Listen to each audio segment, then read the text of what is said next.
Okay, so this is my palpation video for the thigh, hip, and pelvis, and I'm doing it on myself. So first you have the iliac crest, which is going to be over here, and then you have the ASIS, which is going to be anterior, and then the PSIS is going to be posterior, and then you have the trochanter of the femur. So first you have the head of the femur, and then there's a neck, and then you have a greater and a lesser trochanter, and then it goes into the body. Okay, so next we have the anterior aspect of the thigh, which starts with the rectus femoris, which is going to be right about here, and that action is a hip flexor and knee extensor. And then you have the pectineus and the iliopsoas, which are on the inner thigh, like in the groin area, and those are both hip flexors, but the pectineus is also a hip adductor.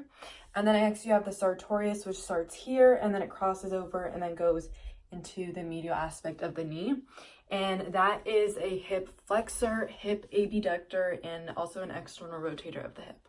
So next we have the medial aspect of the thigh, which includes the three adductor muscles, which are the magnus, the longus, and the brevis, which are all here on the medial aspect of the thigh.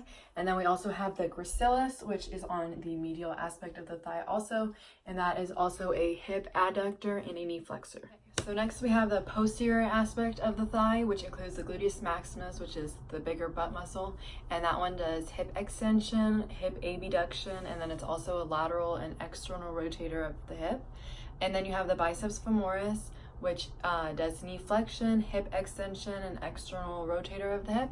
And then you have the semitendinosus and semimembranosus, which both do hip extension, knee flexion, and are internal hip rotators. So you have the gluteus maximus, and then you have on the posterior side, the hamstrings, you have the biceps femoris, which is most lateral, and then the semimembranosus on the posterior side is most medial, and then you have the semitendinosus, which is in between those two. Lastly, for the posterior aspect of the thigh, there are six deep external rotators of the hip, and that includes the quadratus femoris, the piriformis, obturator internus and externus, and then the gemellus superior and inferior, and those are all kind of bunched up on the near the pelvic area, and they all insert onto the greater trochanter of the femur. Okay, so lastly we have the lateral aspect of the thigh, which includes the gluteus medius and minimus, which are the smaller glute muscles, and those have the same actions, which are hip abductors, internal rotators of the hip, and then they both help stabilize the pelvis. And then you also have the tensor fasciae lata, which is a hip abductor as well, but it does medial rotation of the hip.